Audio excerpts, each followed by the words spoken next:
TBP news, आवाज तुमचा, साथ आमची। पुरंदर तालुक्यात अतिवृष्टीमुळे शेतकऱ्यांचे अतोनात नुकसान झाले आहे। या संदर्भात आज शिष्टमंडळासह तहसीलदार पुरंदर यांना निवेदन दिले।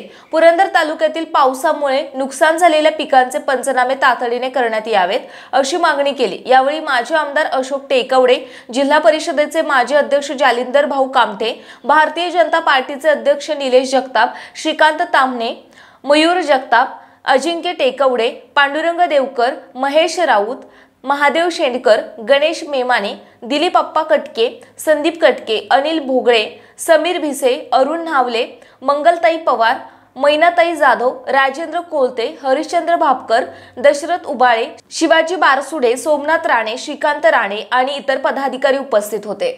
आपल्या भागातील महत्त्वाच्या